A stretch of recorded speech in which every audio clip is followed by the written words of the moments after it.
Sandra, welcome to another episode of Asexualized, my asexual life. This is a place to be for education about asexuality, all things asexual. I share my asexual life journey in order to help you in yours. If you haven't already subscribed, please hit the great big subscribe button below right here, right now. Please hit that bell icon to get notified of every time I go live like now and post a new video. Don't forget to give this video a thumbs up if you find the content helpful, insightful, in any way, shape or form. So in a moment, I've got a bit of a controversial topic to discuss. Yes, what's worse, an asexual pretending to be sexual or a sexual pretending to be asexual? But before I get into that, if you don't know who I am Sandra Birmingham, author of this awesome Asexual Perspectives book, which is 47 real-life asexual stories, all about love, life, and sex from an asexual point of view. I'm also the author of this fibromyalgia self-help handbook, How to Manage Fibromyalgia to Have Less Pain, More Energy, and Feel Happier Like a Superhero Rock Star. And this book's also great if you've got depression or anxiety, because it's got a lot of information about how to overcome depression and to reduce your anxiety. So tonight's show is a little bit controversial with the title. So is it worse to be an asexual pretending to be sexual, or is it worse for a sexual to pretend to be asexual? This is what I want to discuss. So you might know that on some asexual dating sites, there are actually some sexuals, just like there are on the Ace app as well. There are some sexuals on there as well. And even on asexuality.org, there are sexuals there as well, not just asexuals. Now, if a sexual person admits they're sexual, puts actually on their profile they're heterosexual, then that's fair enough. If we use their dating apps and we use their dating websites, in a way you could say it's fair enough because we use their sites, and so they could use ours. But having said that, most sexual people don't usually want to live life without sex. However, some asexuals do partake in sex despite not experiencing any sexual attraction. So if sexuals are going to be on our dating sites or on our app, it's really imperative that they do put if they're heterosexual and if, you know, sex is what they're actually looking for. Unfortunately, a lot of sexuals go on ASAP thinking it's for, you know, just dating, etc. And therefore, they don't understand what asexuality is. Although ASAP has had an update recently. First, I was a little bit wary about the update, but then I've seen it actually looks better in quite a lot of ways. So well done to the people who've done the update, because it has got cake is better than sex on the front of the screen now, which I'm really, really happy about, because for a while I didn't see that on there. And, you know, it's only fair to asexuals, as it is predominantly meant to be for us, that we have something about what asexuality is on there so people know and understand it, you know. Having said that, there's still a lot of sexuals on there. I don't think it's good for sexuals to pretend to be asexual whatsoever. I think it's very dishonest, and unfortunately I think it's very manipulative as well in a lot of ways, because I feel that they're just using that in order to get close to us and then push us into having sex. So I think it's very, very, very bad. I don't think any sexual person should be pretending to be asexual when they're not. I wish that people understood that celibacy and also abstaining from sex is not the same as asexuality and being asexual. And I wish more people understood that, because some people who are sexual, they believe people are saying they're asexual because, you know, some religious reason, because of some purity reason, you know, I've got to be pure by being asexual because I don't have sex. But some asexuals have had sex before, some are still having it, right? So that doesn't actually work out. You know, I just read on one of the asexual groups that someone was accused of being a nun. You know, I've been accused of that before. It's like, oh, it's like being a nun then, the way you are. It's like, no, it's not like being a nun, you know. Asexuality is my sexual orientation. And I don't think it's right actually for anyone to pretend to be a sexual orientation than they're not. So that comes to my point of, should asexuals pretend to be sexual? I think if sexuals pretend to be asexual or asexuals pretend to be sexuals, I think either way, the asexual loses out. Because if an asexual person pretends Oh, hi, Richard. Lovely to see you. Lots of love to you. Always nice to see you here. Because of like I said, I think asexuals are ones that lose out either way in this scenario. Because obviously, if sexuals are pretending to be asexual, it means they try to get close to us, try to kind of con us into not, making us think they don't like sex. And then, they think it's just a phase we're going through, or, that it's not real or something like that, which is very, very bad. Some sexuals don't understand what asexuality is. They see the word asexual and they automatically think it means I'm a highly sexual person. So to be fair to them, if they don't understand the difference and they didn't know, then, that's kind of like them going into something blind, you know what I mean, and not realizing. But when they do realise, then they should get off the app or get off the dating site if they're looking for sex on on asexual sites that are predominantly not wanting sex, because there's no need for them to be there. However, some sexuals do go on ASAP and other sites saying they're not asexual, but they can be without sex. So I think that's good, providing they're not just doing it as a temporary fix to a problem, like they've split up with their boyfriend or girlfriend, or they've been two-timed or cheated on. Because I have met people, for example, ASAP, they're like, oh, my girlfriend cheated on me, so now I want an asexual. We're not a substitute for the fact that you can't get someone to stay faithful to you. And we're not like the kind of like booby prize for someone, who's not being able to stay faithful and loyal to you. We shouldn't be used as we'll go and be with an asexual because we won't get cheated on and therefore we'll just be with them, because that's disgusting. That's kind of using us for your own means because you're feeling down about yourself and cheated on.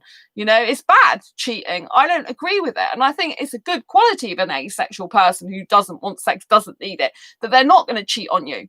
But by the same token, I don't think someone should come onto a dating site and decide I want to be with an asexual just for the purpose of not being cheated on, because that sexual actually is probably going to be likely to cheat on you at some point. Not all sexuals will cheat, but if they're just using it as a temporary fix to band-aid over a problem, that problem's still going to be there, and we shouldn't be someone's solution to their problem that they had with someone else. We should be in a partnership with a sexual if we want to be, because they love us, because they care about us, because they love us for who we are, including our asexuality, and they fully understand it's not us choosing to abstain from sex. It's not that we're pushing our needs and wants aside, or that we have those. We don't need the sex. This is where sexuals get it so wrong. We're not pushing ourselves to not have that.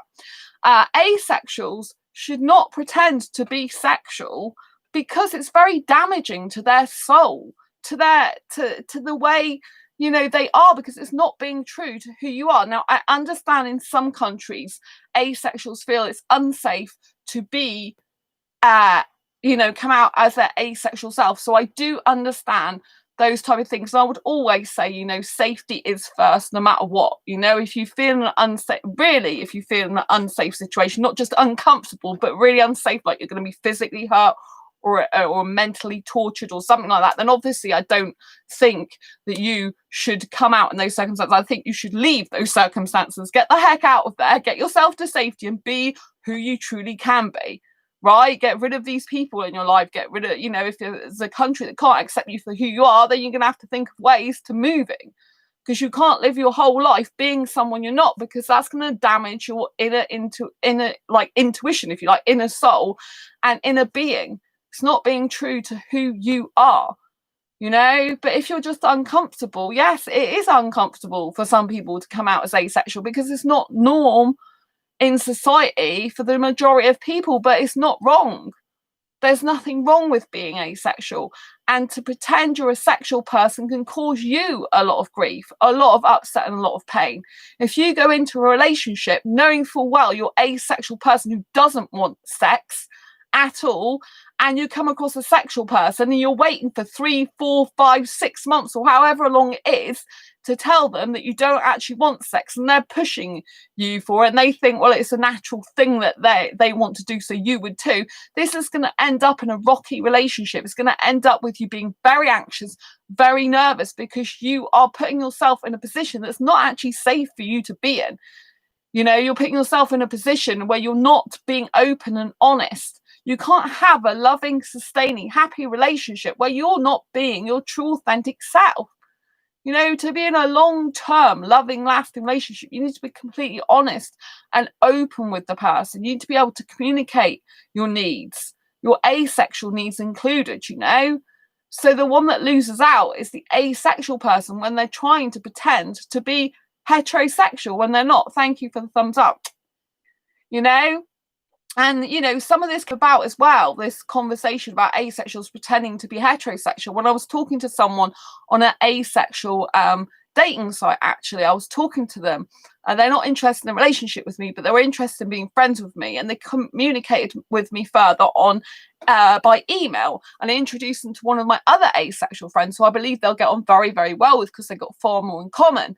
And I was explaining that, you know, I have no problem getting a sexual guy. In fact, the majority of sexual guys, they don't care that I'm asexual. They'll still be like having their photograph taken with me on Facebook, or, you know, they don't care about that. But it's actually asexuals that tend to have the problem with that. And this person said, is it because they want to pretend that they're straight? You know, heterosexual basically, when they're not, or straight sexual. Obviously, in my case, straight heterosexual, because I'm only attracted to guys. And I said, yeah, basically, they want to pretend that they're heterosexual because I guess they think it's an easier life and less hassle. But at the end of the day, it's still very damaging to your soul. And if you want to be with an asexual person who is out about being asexual, then, you know, you're going to have to be brave and tell people that you're asexual too. In order for that relationship to work, you can't hide the fact that your partner's asexual and all of a sudden that you know that you know they're having to keep the secret for you that you're not really heterosexual and pretending you're heterosexual. You're asking them to lie for you, in effect, and asking them to, you know, lie to the people and not actually, you know, come clean about the truth. You know, I know you're not blatantly asking to lie as such, but, you know, if they're talking to their friends, which some of them have really close friends, I have really close friends, and you're not openly asexual and you're in a relationship with an asexual, and they want to talk to their friends, you know, what do they say to their friends? Oh, well, you know, yeah, this person's sexual, when they're not, because obviously their friends will want to know, like, are they asexual too? It's a natural question to ask if you're asexual, if your partner's asexual too, you know. And so the only one who really loses out either way is the asexual person.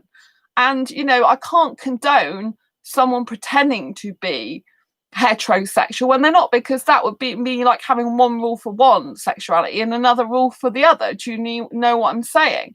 But having said that, like I said, I do know that some people really truly feel their life is in physical danger, and if that's the case, then obviously that is more important. But in that case scenario, you shouldn't be staying in that situation. You should be getting the heck out there, planning how to leave the country, planning how to move within the country to a safer area, this type of thing, when it's safe to do so. You know, it's not easy. I know it's easy for me to say that, but it's not easy to do. I get that, you know, but obviously I don't expect or encourage anyone who's going to have their life threatened to be coming out about something, you know, because I know even in some countries, unfortunately, being gay is still very much, you know, people are really, really having damage done to them, or in some cases no longer with us on planet Earth, to pretend they're asexual in the sense that, you know, they're not really going to have their life threatened by it usually, than an asexual person is to pretend they're sexual. You know, if an asexual pretends to be sexual, then, you know, it's kind of harder for the asexual person in some ways than it is for the sexual person to pretend they're asexual. Because, you know, if we come out about being asexual, like I said, in some countries, you know, they're you know, they've got a lot of stick for it. But, you know, and obviously in society in general, it cannot be so kind to people who are different to them. So there is that to deal with, you know, whereas a sexual person, they just pretend to be asexual. They're not going to pretend to be asexual to their mates. They're not going to pretend to be asexual to the world. They're only going to pretend to be asexual on dating sites or to you, which is going to be disgusting, you know. So either way, I don't think it's good to pretend to be something you're not. I think all people should be comfortable enough to come out and be who they're born to be, whether that's asexual or sexual. And if an asexual person wants to be with a sexual person, they should both be open and honest about their sexualities, not the sexual person pretending that to be asexual when they're not, or saying they don't like sex when they do. You know, there are some asexuals who will have sex. Having said that, from my experience, that asexuals that do want sex still do not want it as often, as frequently as a sexual person would. So you've got to take that into consideration if you get into a relationship with a sexual person. Will they want it like 3 times a day? Or will they be okay with once a week? Do you know what I mean? This is the type of thing that you need to discuss if you're an asexual get into a relationship with a sexual. Or will the sexual completely not have sex? There's very rare instances that can happen, but they are few and far between. Eddie, who comes and chat on this show, he is a sexual person, a heterosexual, who's with an asexual girl for 2.5 years now, and they don't have sex. So there are some exceptions to the rule where some sexuals can actually be in relationships with asexuals and still be happy without sex. But obviously they have to physically stop themselves from having sex. They have to kind of like, you know, like manage their urges. You know, it's not easy for either people to pretend or to try to be like the other person, you know. So if a sexual, you know, is very highly sexual and they are with an asexual, they do have to do something with those urges. They still get them. We can't deny the fact they get them if they're, unless they've got low sex drive, of course.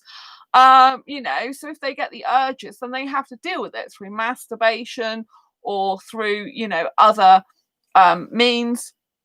But obviously if they're in a monogamous relationship, then they probably have to like try and divert their mind to do other things and manage and control the situation. Whereas with an asexual person, we don't have to control that part of us because it's not there in the first place. We don't have the need, urge, or want for partner sexual intercourse. We don't in general, as a broad term, with lack of sexual attraction, we don't actually look at someone and think, oh, I really want sex with you now. It doesn't usually happen, you know.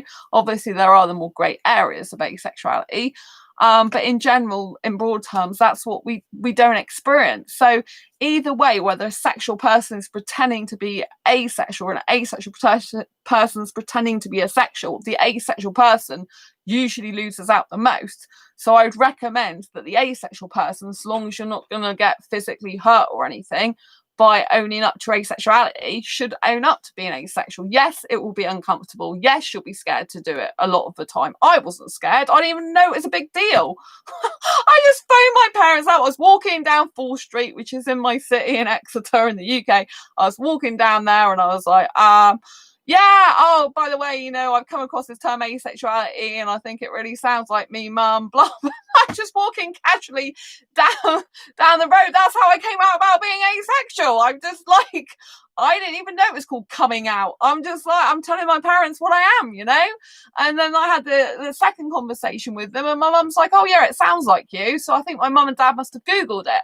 And they were more understanding since then. My parents were more understanding of me. So you'll be surprised. Maybe your parents will be more understanding of your family or friends. But always tell someone who you feel most safe to tell first, you know, and work out from there. Tell the people who you think will be more safe. But bear in mind that, you know, you might not get the reaction you want. So you have to be prepared. You kind of have to expect the worst. What's the worst case scenario? So this can help, you know, if you're an anxious person, I get anxiety. If you're an anxious person, not as much as I used to though. If you're an anxious person, like obviously try and have a community of asexuals online, at least, you know, people in forums, people in groups, people you can talk to. So you know you've got a safety net there. You know you've got asexuals who understand you, who are there for you, people you can relate to, and then that will make it easier to come out to family and friends. Because if all hell breaks loose and they decide, oh, I'm not having any of it, then you can go and you can message your friends, chat with your friends on forums, and know that it's very, very real. Don't let anyone tell you that asexuality isn't real. The good things about coming out as asexual is that finally you'll feel free to be yourself. And the way you should do it is with very, very strong will and determination, and also a lot of strength. When I came out to the first friend I came out to about being asexual, I was very, very weak, and she just like basically trod all over me, not physically, but not literally, but metaphorically. So basically, it was all that, oh, you just haven't met the right person yet. Oh, come on, you like, lots of guys, all the rest of it. And, she just didn't believe me. But I was very weak because I was like, oh, I think I'm asexual. It sounds like me. You see, this is weak. I think it sounds like. So when you come out as asexual, it's better to say, look, I've got something to tell you. I'm asexual. Asexuality is the lack of sexual attraction.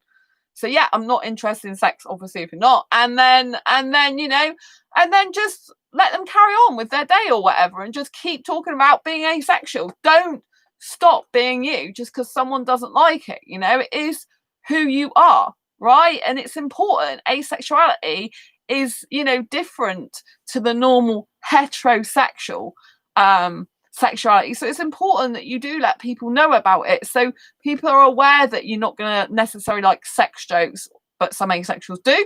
You're not necessarily going to like sex or want to see nude pictures. If you don't feel safe in using the word asexual straight away, you should definitely tell someone. If you don't like sex, just say, I'm not interested in sex, it's not for me. That way you can come out later on using the word asexual. But in order to get sexual people to understand the most, say sex is not my thing. I'm not interested in sex. Obviously, if you're an asexual that doesn't mind the sex, then you can't say that. But you could say I'm not that bothered about sex. It doesn't really do much for me still. But if you're an asexual who really wants to partake in sex, then obviously a bit different story. But be you and do come out bold and brave. But remember, I always tell you the golden rule that your asexuality is non-negotiable, right? It's non-negotiable. Don't let someone sit there going, oh, well, I'm not sure about that. I'm going to have to do research on this to see if I think you're asexual. I'm not so sure about this. Don't let someone speak to you that way, right? They're trying to negotiate your sexual orientation. You can't negotiate a sexual orientation. It is what it is. It's a fact, right? So you deal in the fact. You're asexual. That's it. Period. There's no need for them to discuss it as in a negotiation discussion. There's no need to discuss it. They can talk to you about it. They can discuss. If you want to use the word discuss, I'd rather use the word talk. They can talk about it to you. But if they want to discuss it as in, discuss if you are or not, if it's real, if it exists, don't let them do that. Don't let them do that, right? You give your power away to them then. You let them control your identity. You let them control you, which is not what you want to be doing in your life at all. You keep the power with you. You say, this is what I am. This is what I am. That's what I am, and other people will either like it or they won't, but they can lump it if they don't like it, right? They're not you. You're not them. And neither should be trying to push the person to be something they're not or don't want to actually be, right? So please, if you're asexual, there is no reason why you should be in hiding about being your beautiful, gorgeous self. If people say horrible things, just let it wash over you. Learn to grow wings of steel, as Batfink would say. I don't know if you've ever watched the cartoon Batfink. Used to be one of my favourite cartoons. My wings are like a shield of steel. That's Batfink. And basically his wings were made of steel. So he would put his wings up and these little bullet things would fire off them. But yeah, so you have to have really, you have to become stronger. And the way we can become stronger in life is dealing with adversity, dealing with people who are not going to be so nice to us. This is how we grow stronger. It's not easy, I'll tell you. But this is actually the way we go strong. We don't go stronger by everyone agreeing with us and by everyone being nice to us all the time. I wish people were, though. It'd be lovely. It'd be more like, like Candy Floss world. But we grow stronger through adversity, through hardship, through pain, through difficult times. And because they challenge us, because we have to be who we were born to be, and we have to be strong and stay strong in and of ourselves, right? But I do say get a support network around you first as much as possible, Make sure that you have some sort of asexual friend or friends to talk to online. Someone who you can go to and say, look, I told these people, but they weren't listening to me. Because I do know, it can be very horrible. I've seen people who told their family and their family were very dismissive, right? But you've got to understand it doesn't matter what they say, you are who you are. They cannot change you. Do not allow someone like that to ever change you, because you are beautiful just the way you are. And your asexuality is non-negotiable, and you have as much right to be in this life, to be in this world, and be your true authentic self and who you were born to be as anyone else, as any other sexuality. You have a right to be here in and of your beautiful asexual self. No one has the right to take that away from you. You are who you are, and who you are is beautiful. Don't allow people to put you down, to be nasty. You know, if you get these people, because there are people who are going to do that, you need to walk away from these people and try not to let them upset you. I know they're going to upset you for a time, but go and talk to your friends, like be at one with other asexuals, you know. And in your defense, if you want to be defensive, which you might feel better about, then tell people there's thousands of asexuals online. Look at asexuality.org. You know, you can see the forums without actually being a member there. I don't know if you knew that. I don't know if people know that, but you can see quite a few of the forums. Not all forums, but you can see a proportion of them without actually being a member there. So, you know, you have to do family, friends, like, oh, look, asexuality.org. Look how many members. Asexualistic.com. I mean, it's like got about 50,000 people on there now. You know what I mean? Like, there's books for asexuals. There's merchandise for asexuals. There's videos all over YouTube about asexuality. Right? If there weren't asexuals, if they didn't exist, they wouldn't have all these things. So if you want to present evidence to your family and friends, stack up the evidence. Write a whole load of lists of different things out, different blogs, different YouTube channels, different places to get asexual merchandise. Write a list of all the asexual books. Write down, you know, asexuality.org, different Facebook groups, all the asexual things you can think of. So if they do start saying it's not real, it doesn't exist, you're making it up, or whatever other rubbish they come out with, you can go through the whole list. And you can actually have your iPad or your phone or whatever, or your laptop, have all the windows open, say, oh, look at this. Doesn't it exist? Oh, look at this. Really? Doesn't this exist? Oh, look at this. Oh, doesn't it exist? Oh, look at this. Right? You may not be strong like I am like this, but you need to get strong like this, right? You need to stand up for yourself, right? How many times in life do we stand up for our friends? How many times in life do we stand up for the people we love and believe in? But sometimes we never stand up for ourselves. We need to stand up for ourselves, right? Have all the evidence. Have it already. Have it as your armor. You know, you're not going to go in there with physical stuff fighting them. You're going to go in there with information to fight your case if you need to, right? You shouldn't need to defend yourself, but if you feel the need to defend yourself, gather all the evidence, because it'll make you feel more secure. It will make you feel happier knowing that there's thousands of asexuals around the globe, and there's loads of asexuals all over the place, on Instagram, on Facebook, on Reddit, on, you know, like YouTube. You know, there's asexuals absolutely everywhere, right? 1% of the population is asexual, so 1 in every 100 people are asexual, right? So if you want to be, you know, or if you feel like you need to come out, you haven't already, have all this evidence there. Have all the evidence. Yes, you're going to have to be prepared to be challenged about it, right? But don't be a wallflower. Be a superpower. I'll repeat it. Don't be a wallflower. Be a superpower, but not even a superpower. Be your own superpower.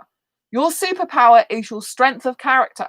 Your superpower is your ability to be strong in and of yourself, right? And this is what you need to do to experience the best in life, to grow with the challenges, to move forward, not stagnate in life, to truly be who you were born to be without living in fear all the time. So gather all this evidence up. If you're coming out, come out to someone you think and hope that will be kind to you about your asexuality, but don't expect them to be. Because sometimes it's the people that we think are going to be understanding that aren't, and the people we don't think are going to be understanding are. My parents were very understanding. I'm not saying they like every time I speak about asexuality. Sometimes it gets a bit much for them, I think. But overall, they are very good about my asexuality. And they understand me better, which is a really important thing, because they didn't understand me as a kid. And they didn't understand why I was nudity repelled. So that means a lot to me, you know? So I really appreciate that. I know Dad watches this channel sometimes. Lots of love, Dad. So yeah, you know, it's really, really, really important that you stack all the evidence, you know, because having all that will just help you even if you don't need to use it, you know. But, you know, if they try and deny it, say, oh, right, okay, these thousands of people on these asexuality.org, you're telling them they're wrong, are you? You know, this Twitter that's from all these Twitters that are from asexual accounts, you're telling them that they don't exist, are you? All this, you know, like Facebook groups I'm in, you saying these don't exist, you know, like open your eyes, people, you know what I mean? And yes, it means you're sticking up for yourself. Yes, it means you're being strong. And if you're female sometimes as well, in society, we talk to dampen down our voice, aren't we? Oh, yeah, you've just got to dampen down your voice. No, you damn well stick up for yourself. Yes, you'll be in a situation where you might be, you know, not, it might end up in an argument, right? It might, right? So bring your feisty side out, right? You might have to be feisty in this thing, feisty enough to fight your corner. Because you need to stick up for yourself. Part of self-love is sticking up for yourself and having the ability to walk away and having the ability to say, my sexuality is non-negotiable. I am who I am, whether you like it or you don't like it. We have to, when we get adults, we have to like separate ourselves from our parents and our family and siblings, because we are one with our soul and ourselves. We have to stick up for ourselves. And we have to understand, as much as we love our family, siblings, friends that we've known for years and have comforted us probably and been there for us a long time, we still have to be who we're truly born to be. And I know if you don't like conflict and you don't like arguments with your family, you'll shy away from this. But you need to be who you're truly born to be. You need to be you. You need to let them know. Because it's better as well if you're going to get into a relationship with someone in the future. It's better for you to be able to tell that person that you're asexual, that you don't like sex, or that if you're someone on the more sexual end of the spectrum, maybe you don't like it that much, infrequently, you know? It's very, very important that you're able to take that person home if they're asexual, if you get an asexual partner, and explain, you know, my partner's asexual. Too, I'm asexual, you know. It's very important that you be who you're truly born to be. Unfortunately, we're programmed as human beings from a young age to avoid conflict, to avoid getting into arguments, to avoid anything that causes us any emotional upset and pain. We want everyone to agree with us all the time. And of course, it's great if we're around like-minded people who do agree with us for the most part, you know. But what makes us strong is being able to be ourselves when people don't agree with us, when people don't necessarily accept who we are. That's part of building our character, building our strength, and realizing we're a complete separate unit in and of ourselves. Even though we may love our friends implicitly, love our family, if they can't accept who we are, we have to accept who we are and just say, look, I am who I am. This is me. If you ever watched the film Greatest Showman, the top song out there is This Is Me. And if you haven't ever watched that, go and watch it on YouTube, because it is incredible. Incredible, incredible song. It's all about, with all the bruises you've had in life, all the knocks, all the upset and the pain, but you're still here and you're still you. Oh, hi, Sam. Oh, lots of love. Lots of love to you. As always, my best friend. You're so awesome. And so, yeah, you really, really, you know, should always be who you were truly born to be, however difficult it is. Because when we have upset and pain, or when we face adversity, these are the times that make us stronger. It might not feel like it at the time, but they are the times that make us stronger. And the sooner you come out about being asexual, if you're not already out about being asexual, the better, because then you can get on with your life in the asexual life you're meant to have and lead. It's very, very important. And it's not fair if you are with a sexual person and you haven't told them you're asexual to pretend to be sexual. It's not fair on them just as much as it's not fair on you if they're pretending to be asexual, don't like sex, and then probably off with someone else having it. It's disgusting, but you both need to be honest going into a relationship or even a friendship, because trying to be friends with a sexual person is very difficult, because a sexual person will usually be expecting you to be having sex with them. Even though you said you're just friends, a lot of sexuals can't just be friends with someone. I'm not saying in every case, but a lot of asexuals, a lot of sexuals, can't just be friends with asexuals, whereas asexuals can just be friends with sexuals, right? And obviously a sexual person might use you for friends with benefits, which isn't good. Asexual benefits. Sam, been here the whole time, but my message only just went through. Oh, bless you. Oh, thank you. Oh, I'm glad you've been here. I'm sorry that you're having problems with messaging. It's really strange because YouTube, some of my comments that I've had recently, including one from Aston, hello Aston if you're watching, seems to have disappeared from YouTube. It come up and then just in my notifications, it's not even there. So I don't know what's going on with YouTube lately.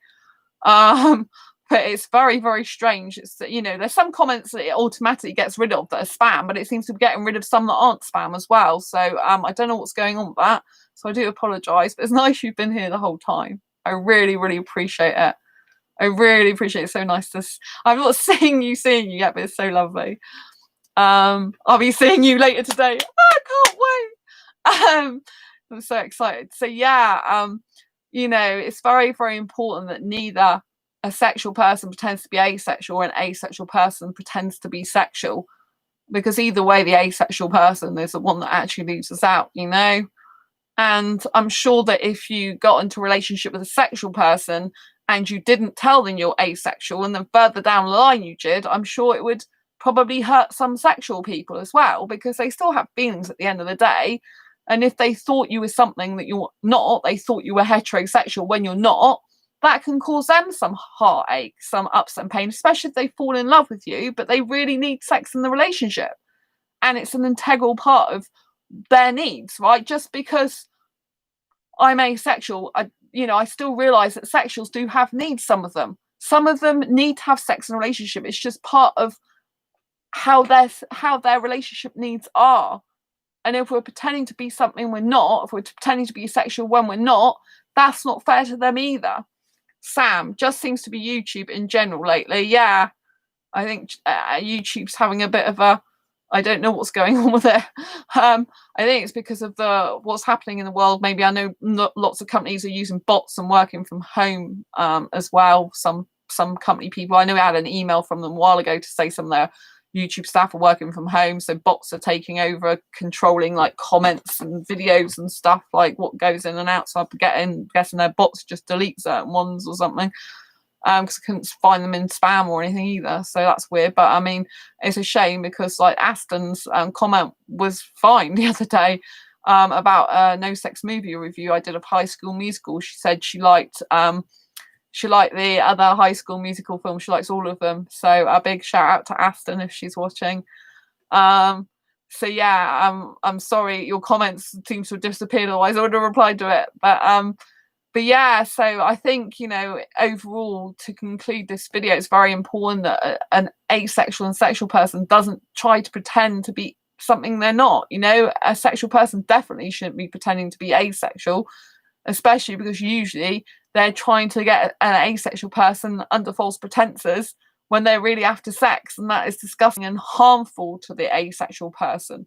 Whereas if an asexual person pretends to be sexual, it might not be harmful in the same way, but it could be harmful to a sexual person emotionally if they fall in love with you, but yet they really need sex as part of the relationship, because although love and sex are two completely different things, they're not the same. And you can have love without sex, and you can have sex without love. Some people who are sexual have very, very high libidos, very high sex drive, and they want sex as part of a relationship. They want that. They just need that in a relationship, and they're not going to be happy without it. So in order to have a fair and equal relationship, you have to be honest with the sexual person, just like they have to be honest with you. You know, there's certain things that asexuals will need in relationship that's, you know, that sexuals can't give them as well. So you have to understand that, you know, you've got to be fair to sexuals as well, because just because I'm asexual doesn't mean to say that sexuals don't have any feelings, don't have any emotions, don't have any needs, and that we should ignore them and pretend to be heterosexual in a relationship and then all of a sudden down the line say, well, I don't want sex, because then the sexual person will be upset and they will not trust you as much because you lied about who you actually are, and you haven't come, you know, you've kind of kept secret your asexual needs and wants. Do you know what I mean? So it's very important that you are honest with the sexual person, especially from the beginning, because that saves both of you a lot of heartache and pain, right? If you're an asexual person who's pretending to be heterosexual and you're in a relationship with someone for a while, that can break both your hearts. You'll have your heart broken because the sexual person won't be able to live usually without sex. And you'll be like, why can't the sexual person love me without sex? And the sexual person will be like, well, I thought you were heterosexual, and heterosexuals usually naturally want sex. And now I don't know who you are because I've thought this about you and I've kind of come under false pretenses here in the relationship. And they'll feel like that's not being fair to them. So I think it's, oh, thanks for the thumbs up. I think it's very, very important that asexuals and sexuals both be honest, right? You know, I have a best female friend and she's not asexual, right? And she would want to know if the person who got with her isn't a sexual person, if they're asexual. Because, you know, she isn't asexual. So for some sexuals, you know, they do have a relationship need of sex. That doesn't mean to say they're wrong. It just means to say that's their own preference and needs in a relationship. So you have to understand that asexuals have their needs and sexuals have their needs. And as individual people, we have our own needs in a relationship. Like, I'm asexual, but I can't be in a relationship without kissing. Right? So although I'm not a sexual person, I'm asexual, I do understand sexuals wanting and needing sex in a relationship because that's how they're made up and that's their natural need for some sexuals. And when I first discovered my asexuality and when I first discovered asexuality in general, I used to think it's disgusting that a sexual person can't be in a relationship with an asexual person without sex. Now, the asexual part of me really believes that as well. I think it's disgusting. However, if I look at it from a more logical point of view, a more loving point of view for all sexualities, I understand that some sexuals do need sex in a relationship. So therefore, if you know you're asexual before you get into the relationship, you should be upfront about that. Therefore, if the sexual person cannot live without sex in a relationship, they're feeling they've been, you know, got in a relationship under false pretenses. And therefore, they can look for their sex elsewhere, and you have not got yourself in love with a person who can't give you what you need, which is a sex-free relationship, and be comfortable with not pushing you for sex. It doesn't do either of you any good. It doesn't do sexuals any good, and it doesn't do asexuals any good. Do you see where I'm coming from? Sexuals still have needs in relationships. We can't deny them just because we're asexual. But obviously, there's a whole grey area as when someone realises they're asexual and they're already in a relationship. They're already married to that person, for example. Then you have to compromise or not, negotiate or not,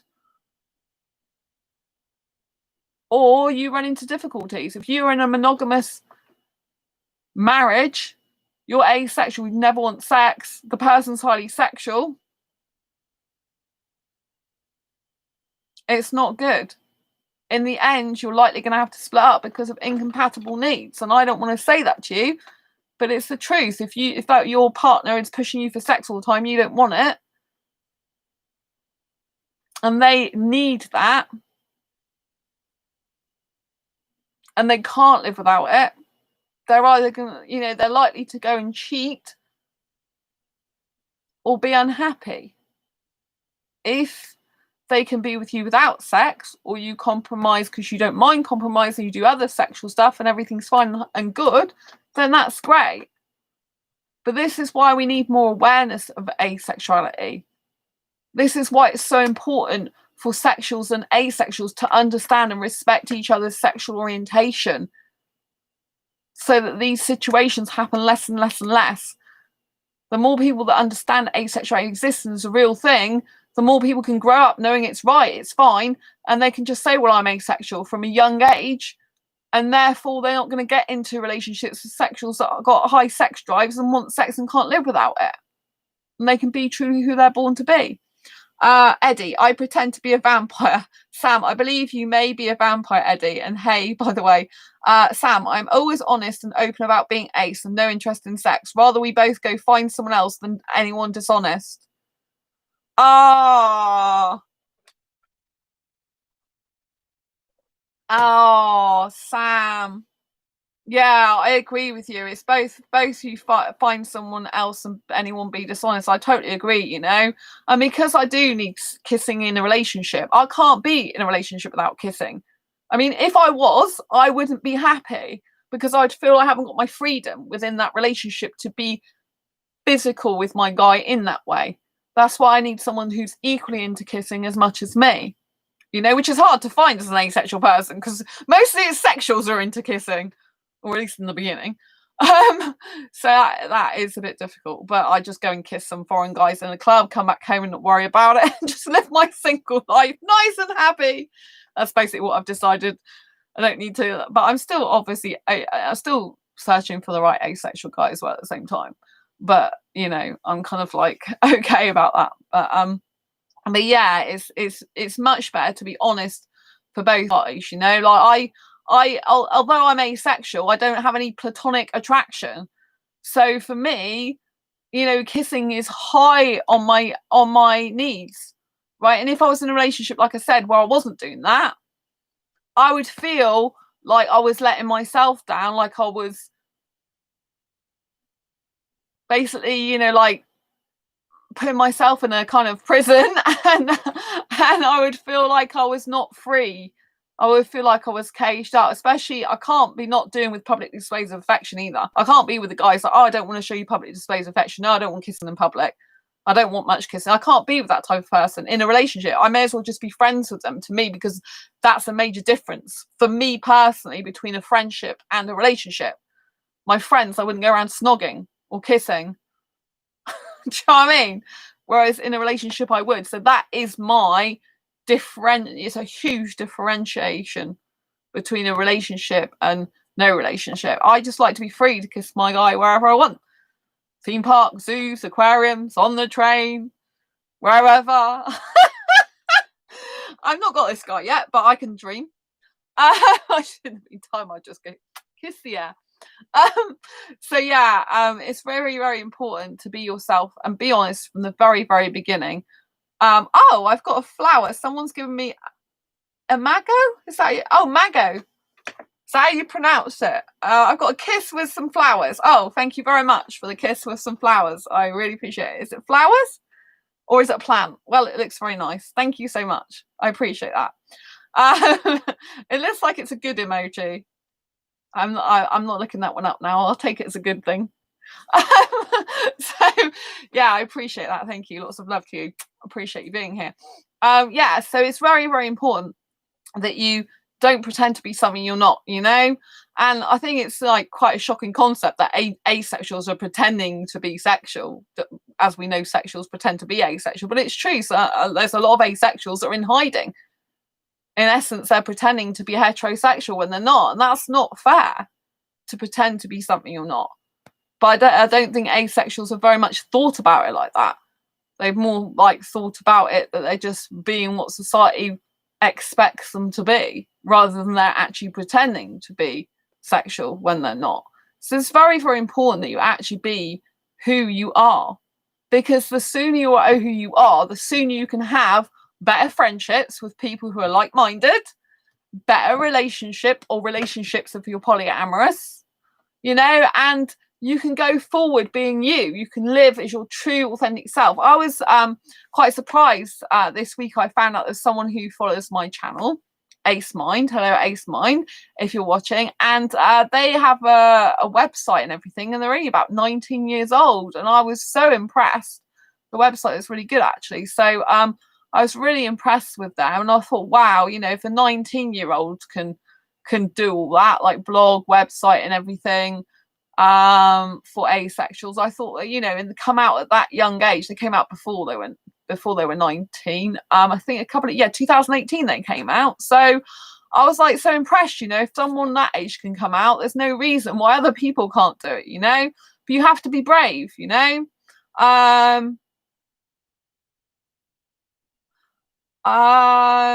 yeah, loads of aces prefer to keep it secret for fear of being harmed or ridiculed. Yeah, I mean, I said earlier, Sam, if you watched earlier, that obviously if someone's in physical harm's way, then I don't believe they should come out. No one should be where their life is going to be threatened, and come out in that scenario. But they should leave that scenario. They should move when they've got the money to move out, move away, from that scenario, because it's not healthy for them. But yeah, asexuals do fear of being ridiculed, but if we could feel ridiculed for any part of our personality, regardless of whether it's asexual or not. And so therefore, sometimes we have to push through our fears and accept that not everyone will be nice about who we are and our sexuality, but still live in spite of fear, live in spite of what people say, and still be our true authentic self. But yeah, like I said, it's if a sexual person pretends to be asexual, then they don't really get harmed. Whereas if an asexual pretends to be sexual, we do it to prevent ourselves from being in a situation that might not be nice, as in people don't agree with our asexuality, people don't accept our asexuality, people don't like our asexuality. But at the end of the day, it doesn't matter what their opinion is. The fact, you have to deal in facts. The fact is your sexual orientation is asexual. It's non-negotiable. They can't negotiate it. So many asexuals allow people to negotiate their sexuality, like their mum or their sister or their family, and they come along and goes, oh no, I don't think you're that. No, I don't think that's real. No, it's not real. What are you talking about? No, I've said no. See what I mean? That's dictating to you like you would be if you were 5 years old. At the end of the day, when you reach adulthood, especially when you can leave the family nest, which is some people wait to come out as asexual when they've left home. But some asexuals, they're still living at home with their parents like years and years later, and they never come out, and they think, oh, their parents wouldn't understand. But sometimes their parents have already worked out they're asexual just through their person's behavior. So you'd be quite surprised, It's never too late to come out as asexual. And I do understand that asexuals feel they might be ridiculed. And obviously that's, whereas a sexual person, they pretend to be asexual. Like I said, it's not really any big deal, because they're not going to pretend to be asexual to their mates and other people. It's just going to be to another asexual, usually to get them into bed and have sex with us, which is disgusting. So neither should be pretending to be something they're not. But I think asexuals, you need to, if it's safe to do so, as in you're not going to have your life threatened, don't do anything if you're going to have your life threatened. But if you're just a case of you're uncomfortable with people not accepting you for who you are, then you still should push through that and be confident and comfortable who you are, especially if you've left home now. There's kind of no reason. If you left home, you're providing for yourself, you've got a roof over your head, there's no reason why you shouldn't come out as who you truly are, because usually family won't want to lose you completely, and if they do, then it's really their loss in many ways, because you should be who you're really born to be, and you certainly should let people know who you get into a relationship with, to make it fair to them and fair to you, and to be, ensure trust goes both ways, you know? It's very, very important.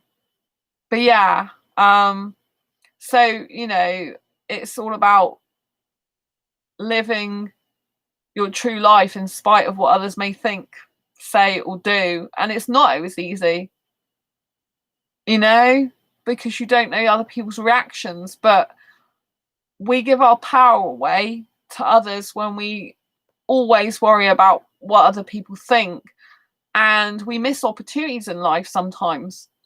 So if you're pretending to be heterosexual and really you're asexual, that's not very helpful if you want to find an asexual partner. It's not very helpful if you want to go to asexual meetups.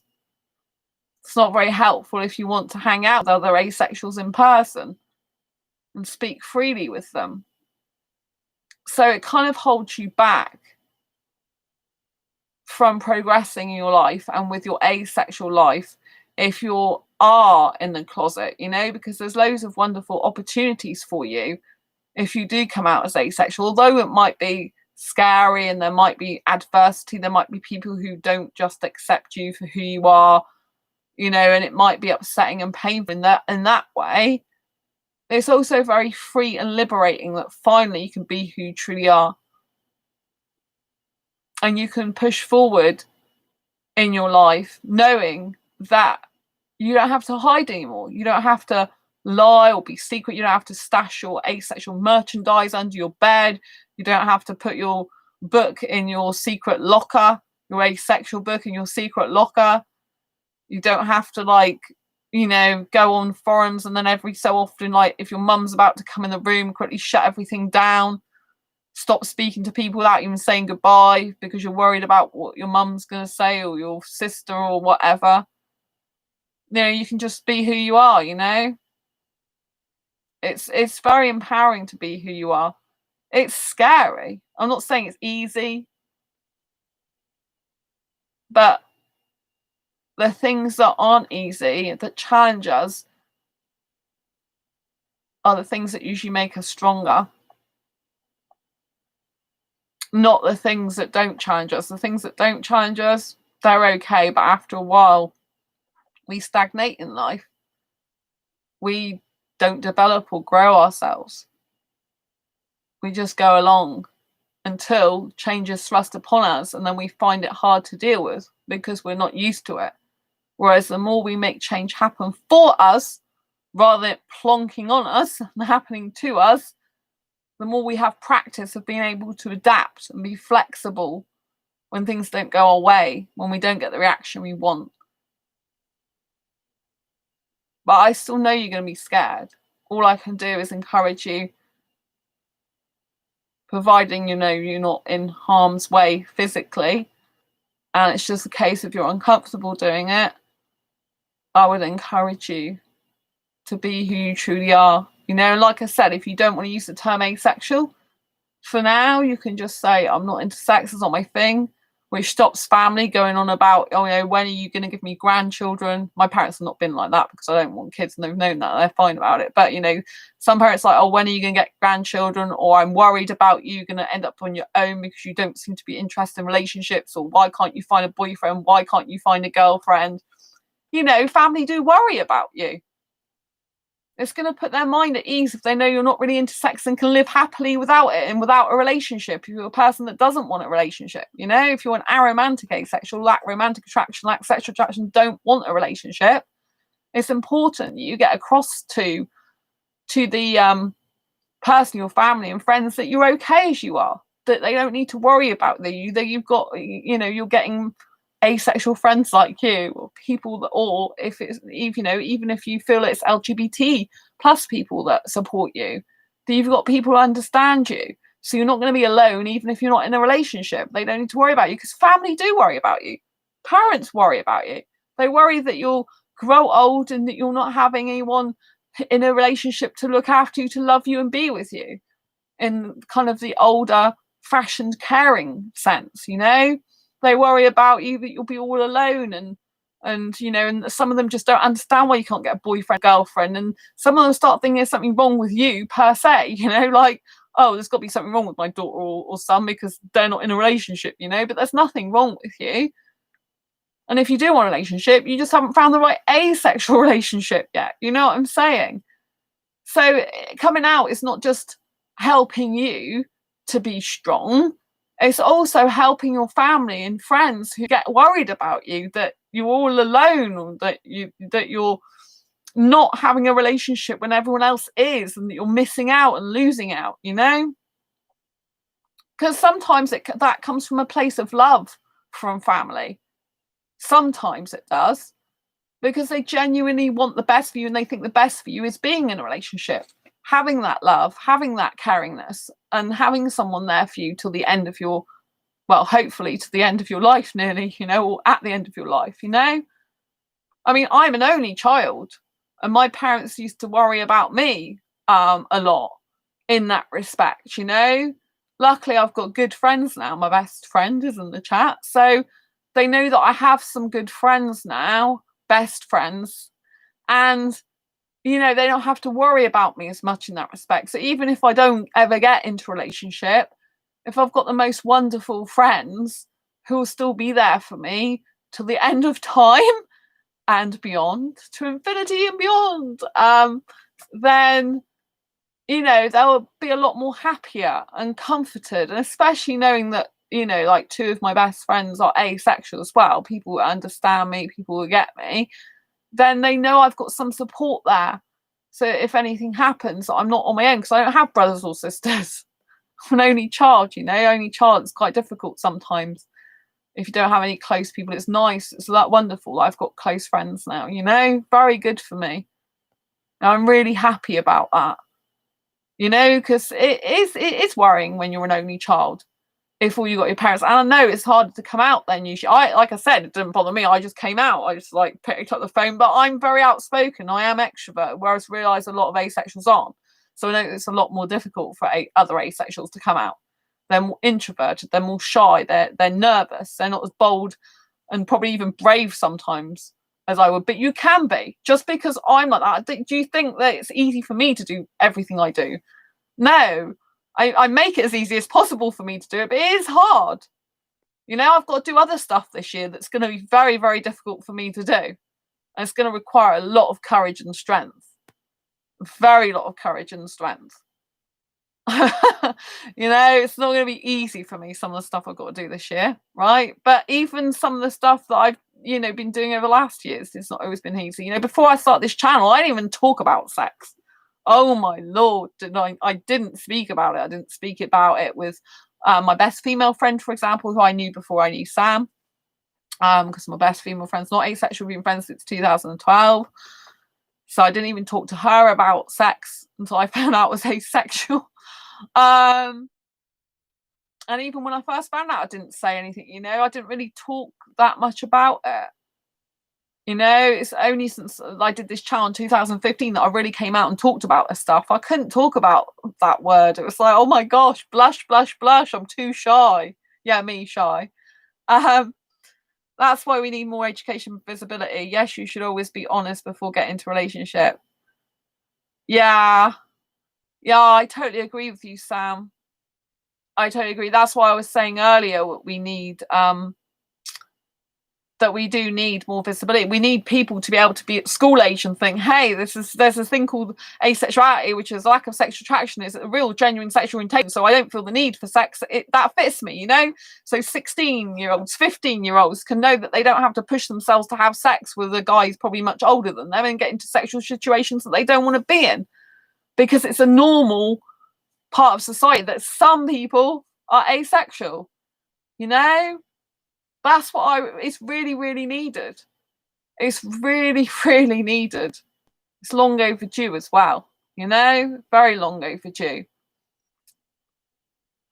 But I know things aren't always easy coming out and being your true authentic self. It requires pushing yourself. I have to push myself a lot sometimes. I mean, I've got more used to doing this channel now. I've got more used to talking about sexual stuff. Despite being asexual, it kind of rolls off my tongue now, like I'm having a drink or something. I've become like desensitized to that word a lot more than I used to be, because I'm not actually actively involved in it anymore. it doesn't mean anything to me in that way. It just is a thing some people like to do, which I don't. You know what I mean? It doesn't really have any effect on me because I don't watch TV. And that it has, the only effect it has on me is when there's so much sex in the world, then it encroaches on my life. Like, I get sexuals all the time. I mean, one of the comments I got today on this channel on one of the videos was, I'm a bisexual single guy. But there was something else that followed that. Basically, they wanted someone to FC UK. And I said, good luck with that. After I told them I'm asexual, and you won't find that here. So yeah, that was the end of that. Well, it wasn't, because they decided to comment again. I wanted serious someone to FC UK. I'm like, obviously they didn't seriously listen to me, but there you go. So yeah, I think it's just important that people be their true authentic self as much as possible, and that they find a time and space in their life to stick up for themselves and to come out about who they truly are and to live a different life. You know, I mean, you're going to live a very different life if you come out about your asexuality than if you don't. You know, if you ever watched the film Sliding Doors, I always remember that film. I haven't seen it for years actually, and what I loved about that film the most is it really made you think. It had basically two different lives this person could take. It had some revolving doors, like sliding doors that slide, and basically, you know, if they went out of one exit, they met this person, and then if they went out the other one, I think they met another person. So it's basically two different lives, like parallel lives. Which one would they choose if they could have the insight into knowing which one to choose, or if they could turn back the clock knowing they could have two different lives? And that is pretty much like life actually is. You know, like, I live a very different life now because I've come out about being asexual. My life's completely changed in a really, really, really good way. I mean, absolutely phenomenal good way. For a start, I'm doing this channel, which I never thought would be possible. I didn't even think about me doing a live chat show. I mean, I thought about having my own chat show on TV, and I thought, oh, well, I'd love to have it on YouTube one day, because, like, why not just create your own, right? And so I guess I planted the seed in my brain, but I didn't actually think about it really, what it would be like as in reality coming to fruition. And, you know, I didn't realize people from all over the world, you know, I didn't really think about all the wonderful things, like all the people connecting with me from all over the world. I didn't realize all the comments I get in private message about how the videos really helped them on this channel, which is amazing. I know some people have come out after seeing some of my videos, so I really, really do respect and appreciate you for that so much. And, you know, and then my books, you know, my asexual book, particularly the Asexual Perspectives one, you know, that one has changed lives. I've had people saying, wow, I can be me now. I know I'm okay. And some of these people, to be honest, felt suicidal. You know, they felt suicidal, and that makes me sad. But it makes me happy that they read the book. And if I wasn't doing this channel, I wouldn't be able to mention the book as much, and people wouldn't be able to find their peace within that book. You know what I mean? That's why I wrote it, so that you can see the beautiful array of different types of asexuals across the spectrum. Obviously, it's not got every single type of asexual in there, but it's just show a great sense of diversity, and it really puts a lot of the confusion about sexual attraction, sexual desire, arousal, all that type of thing, really kind of puts it to bed, as it were, as in it sorts the confusion out.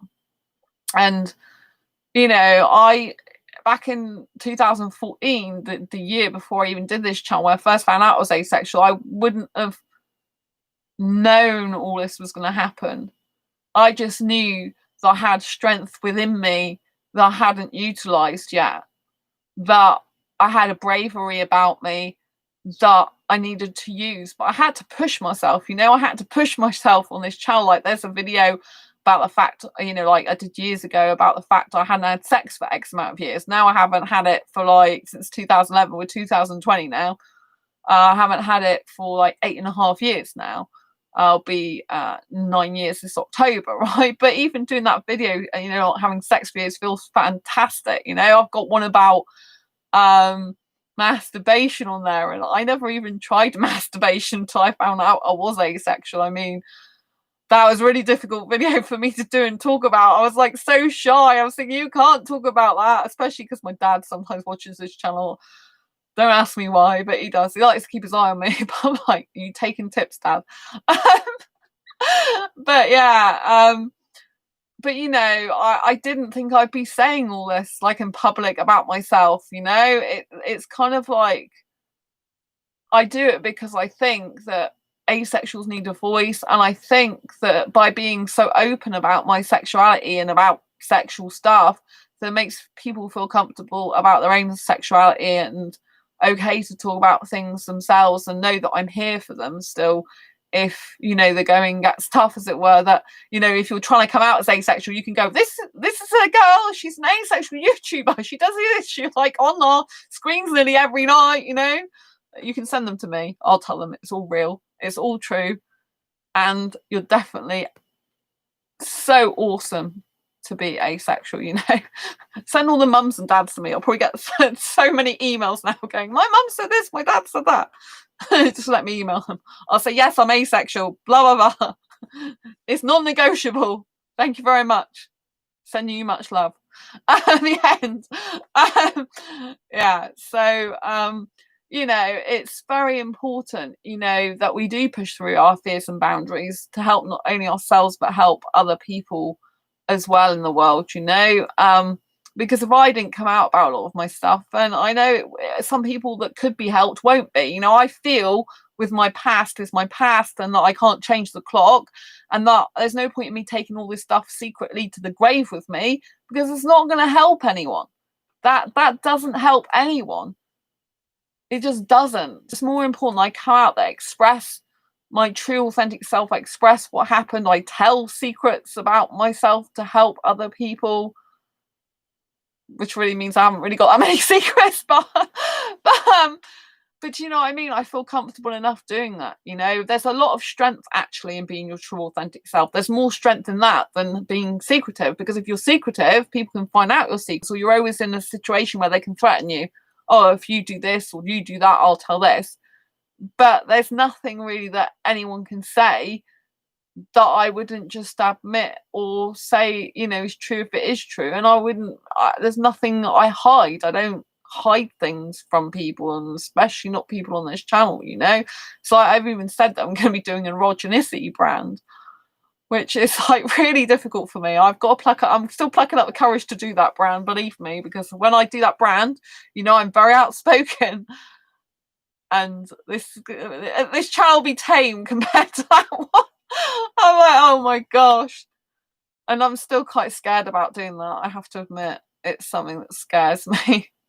So, but what scares me is often good for me in the long term. But I'm like, oh my lord, I'm gonna kind of like, I don't really want to help sexuals in some ways, because it's like sexuals get enough help. I just really want to help asexuals. But I have to remember that by helping sexuals, it could help asexuals a lot at the same time, because unless asexuality is got through to sexuals, I mean a ton of sexuals, and a mass media way,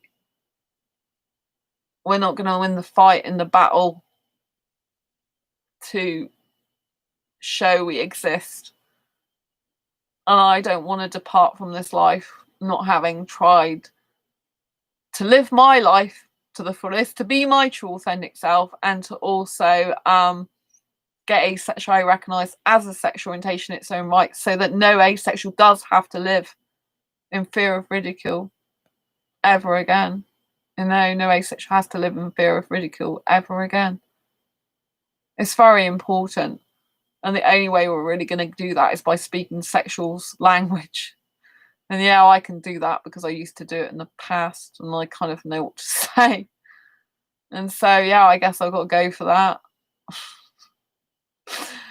I'm really scared about doing that, I have to say. On one minute I'm like, no, I'm just not doing it. But I know it's something I have to do. It's something I can see me doing. It's something I could see me excelling at, actually. And that scares me even more.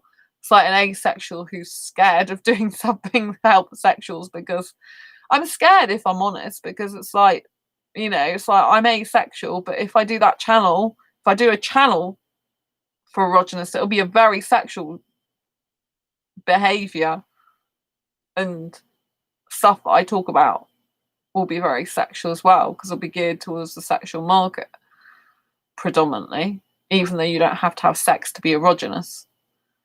But I'll be telling them I'm asexual. I don't know how I was going to do it. Hey, I'm asexual. I don't have sex, but this is how you can do it.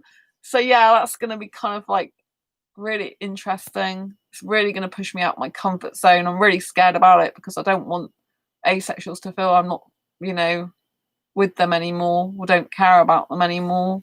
That's my fear and worry, really. But I have to understand that I have to go with my intuition, and I have to understand that there's nothing I can do wrong, because at the end of the day, the things that come along in our life challenge us to be stronger in some way, to learn lessons, whatever the lesson is. Yeah, it's great to do that, or no, it isn't. That might be the lesson. But, you know, I think, you know, as the general world is particularly sexualized, which I don't like, but in our life as asexuals, we sometimes have to work with sexuals or work in life which is highly sexual, and we have to do jobs in those arenas and help sexuals, even if we don't necessarily want to be involved with sexuals from the point of view that we're asexual, you know. But at the end of the day, if I go and do that for sexuals predominantly, or I go into a job, you know, every job you work in, whether it's in manufacturing, whether it's in office work, whether it's in retail, all of them involve people that are not asexual. You know, wherever you go, you're still going to get sexual comments. Usually, you're still going to get sexuals watching sexual stuff. You're still going to get sexuals liking sexual stuff. If you work in retail, you're still going to serve people that are sexual. They might not be buying sexual products from you, but you're still going to serve people who are sexual. If you're in an admin office, you're still going to get someone probably making sexual comments to you. You're still going to have to work for a sexual boss, probably. You know, in a lot of instances, if you work in manufacturing, there'll probably be a lot of sexual banter. So wherever you go, really, you can't get away unless you do work from home doing absolutely nothing to do with sexuals whatsoever. But, you know, even if you build websites, you could end up building a website for a sexual person. Do you know what I mean? So you can't really not work with them. And so kind of like by going to the heart of what they really want, I can kind of get through to them. But yeah, it's something that really scares me. It excites me a little bit as well, because it's kind of like completely different territory for me in some ways. Yeah, I'm quite familiar with it because of my past, but you know, you're going to get a lot of pervy people, I would have thought, and stuff. So, but I like to be open and honest on this channel about everything that I'm going to be doing. And, you know, I'm going to be basically coach for sexuals, dating relationship coach for sexuals, not just asexuals, but obviously I am for asexuals as well. If you ever want to get in touch with me and want one-to-one coaching, my email address is in the information, and you can approach me about that, which isn't free, obviously. That's a paid for service. I do free stuff on this channel all the time and on my blog. So, you know, I think you've got to push yourself out of your comfort zone. I think you've got to keep pushing yourself out. And when I do that channel, I will be definitely saying that I'm asexual. So it's going to be like going into the sharks, big sharks. And I'll be like, I am asexual, but I'm going to coach you on dating relationships despite being asexual. So yes, I think it's very, very interesting to be a sexuality and a dating and relationships expert when I don't actually have sex anymore. But I think asexuals have a unique point of view of sexual attraction, sex, and all that type of thing, because we see life very differently. We see relationships very differently. Like all the kind of things that I learned about how sexual behavior is, sexual cues, all the body language that indicates if a sexual person is interested in having sex with you. When it comes to asexuals, it's completely different. Honestly, it's like two completely different worlds. It took me a while to get accustomed to that. Accumulated when you grow a lot of things together. You accumulate things You grow, you have more of them accumulating. Custom. It took me a while to get accustomed to different things. So if you're an asexual person who's just chatting all the time to another asexual person, and you're being super friendly and you're chatting away, you might be chatting to them even every day, and you don't want a relationship, you just like them as a really good friend, right? But if it was a sexual person that was doing that to me every single day, messaging me every day, that it would be because they were sexually attracted to me. That's the behavior of a sexual person. They message someone a lot when they're sexually attracted because they want the sex and because they want the intimacy, the physical intimacy, right? So how it is with asexuals, asexual can be very, very friendly. An asexual person can start sharing photographs, sharing their life. They can start doing a lot of things a sexual person would do if they want to get into a relationship. But an asexual person doesn't mean anything by it because they don't have that innate need, want, or desire for sex. It's like two completely different worlds. And it's taken me absolutely ages to get used to that. So if a sexual person says to me now, oh, well, do you think that person fancies me or finds me sexually attractive?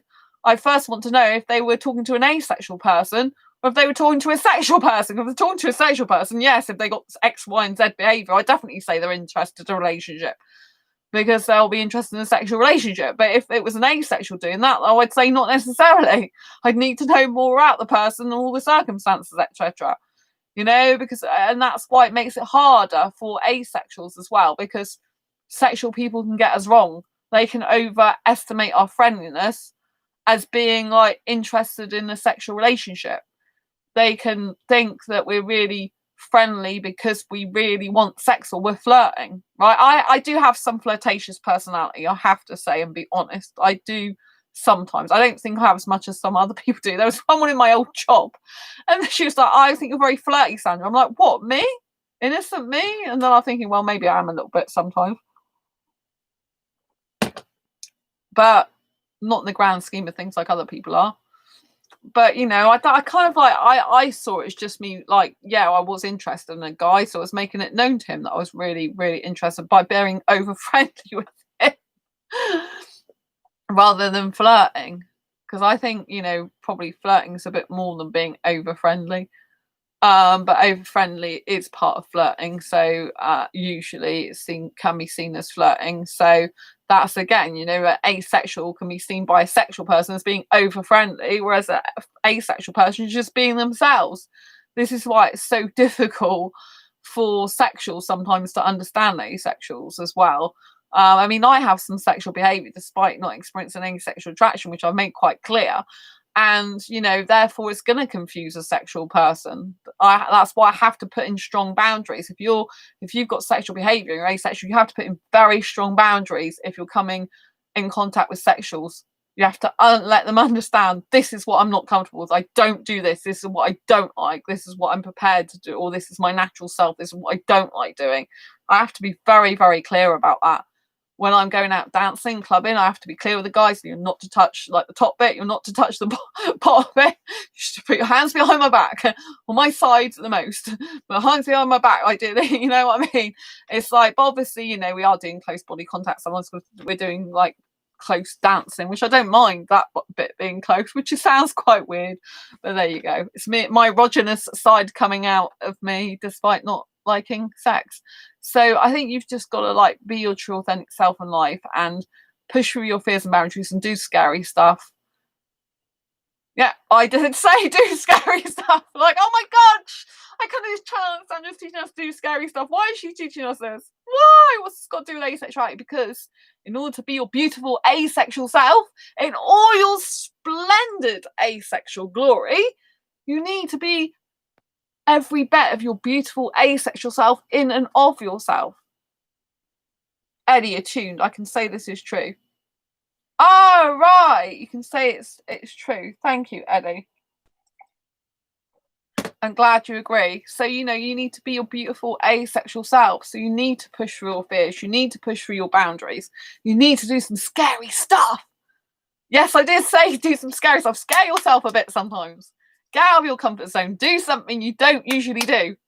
This is how we grow and develop ourselves and become stronger people, by doing stuff we wouldn't usually do, by having strength of character. by developing new and better habits, by growing ourselves in ways we never thought possible, by getting rid of our past conditioning that we've been given since childhood. You can't do this, you can't do that. Like, like, don't speak. As kids, sometimes we're told not to speak, right? But that's not very good as adults, because we translate that into, oh, if I talk, I get punished. Right? So when they say children should be seen and not heard, it's very, very damaging advice as a kid. It's basically saying you can't air your voice, because if you do, you'll get punished. You can't be yourself because you'll get punished. You can't, speak your truth because you'll be punished. This is very, very damaging advice. This is past conditioning. Everyone's conditioned from a young age. Everyone's conditioned to believe heterosexuality is the only and real sexuality everyone should be, you see. That is so damaging. But as adults, we can understand that some decisions we make are conscious and some are unconscious. The unconscious decisions we make are usually from patterns and habits we've got into from childhood that we need to basically break through.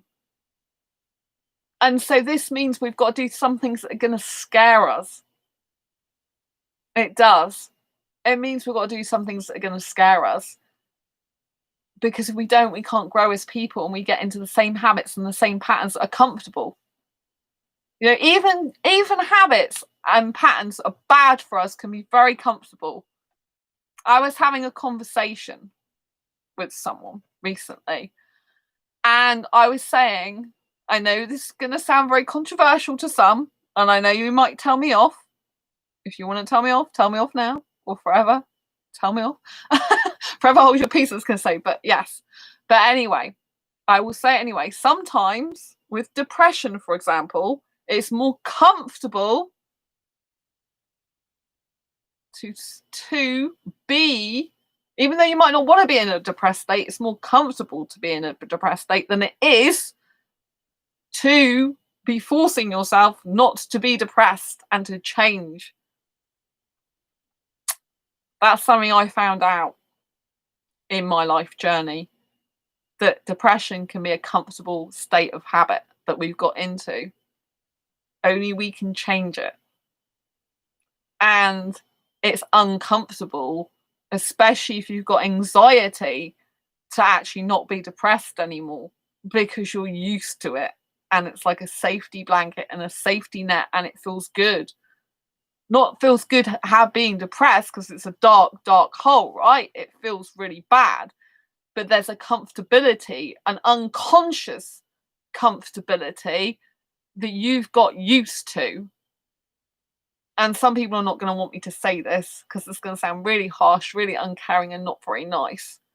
But it's something I've discovered in my own journey. And this person actually agreed with me, because it's hard work being happy.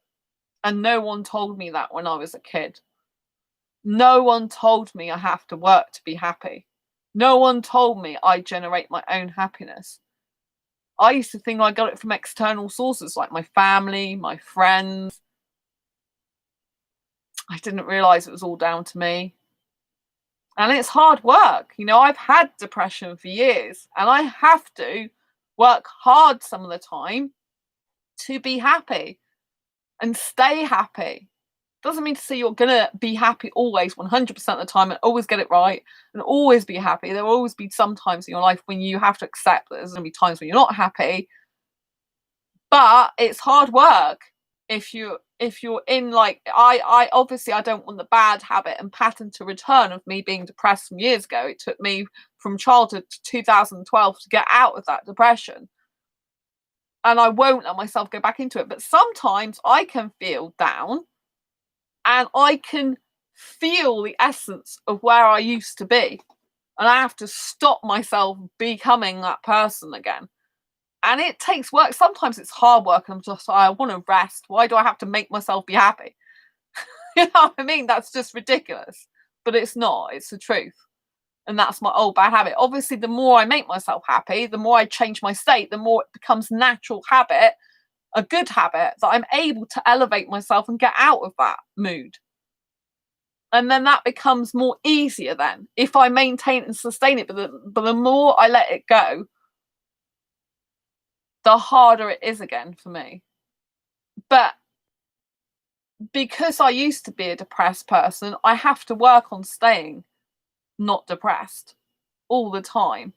I have to like make lists of like happy lists and things, or even lists in my head of things I need to do to make myself happy. Eddie, when my girl calls, I say so. What are you wearing? She says PJs because she is cold. And I say, well, good. You need to be warm.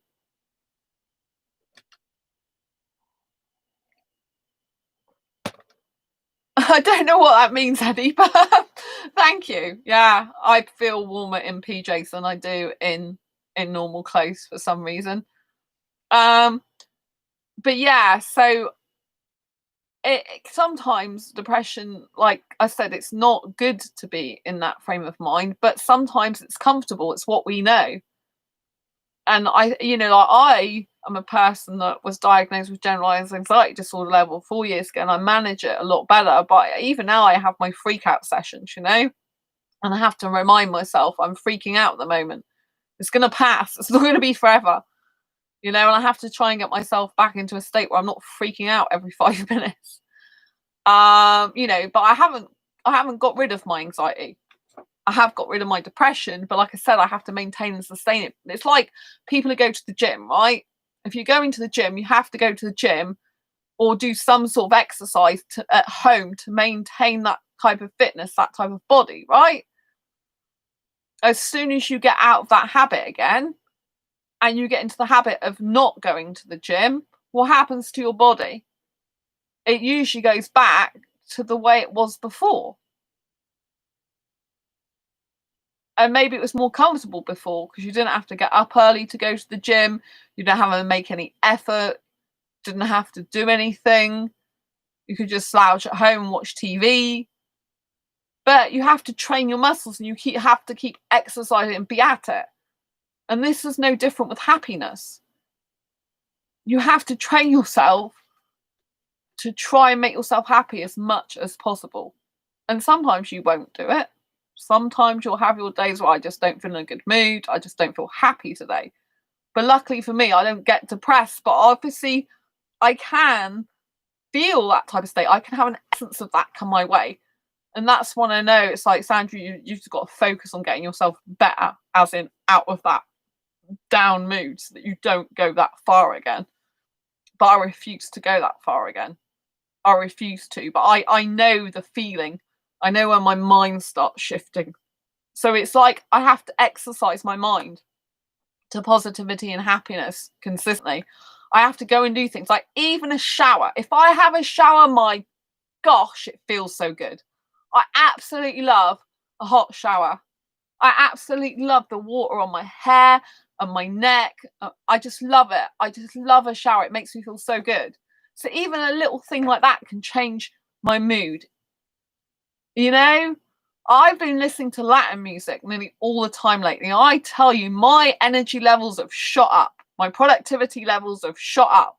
My happiness has shot up. I've had my laser lights on, not today, but I've had my laser lights on. Like I've got a laser light over there to the right of me and one over there. I put them on, I listen to Latin music, and I am like literally having a party every day. And I am so happy. And I'm like, yes, this is the life. And it stabilizes me. It puts me in a really good mood every day when I do that. And it makes me sleep better, because when I'm in a worried state, I can't sleep. I don't sleep well as it is anyway. I go to bed late.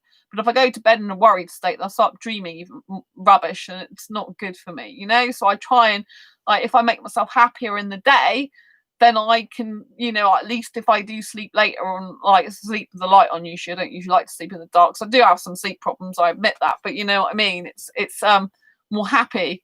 I still feel happier and I feel more peaceful when I go to sleep when I've been happier in the day. But you have to continually exercise that happiness muscle. You have to continually push yourself to be happy, to grow your happiness. And it's not easy. It's hard work. It's harder work than it was when I was just in my depressed state. But my depressed state was very bad. It was suicidal, and it was very dark, and it was very lonely and painful and upsetting and nasty, and I hate it, and I wouldn't wish it on anyone. And so I'm sharing this with you in case it helps you, not to hinder you.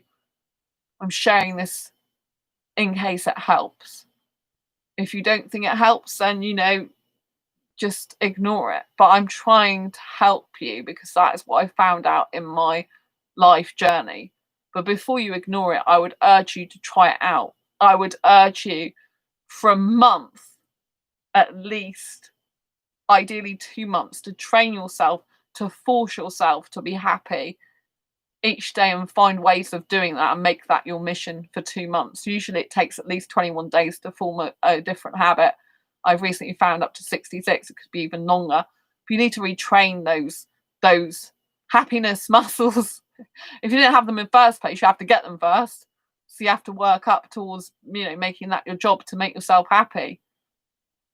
Happiness comes from within, we have to make ourselves happy. It's not easy. It's really not easy. I find it difficult sometimes to maintain my happiness because it's something I didn't naturally have from childhood.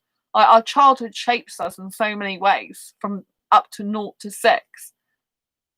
And, I had problems at 6 years old, and so that's been instilled in me from a very, very young age.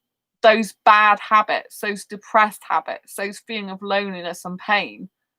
And I've had to work on myself a lot to get myself out of it. But every so often, my mind starts drifting.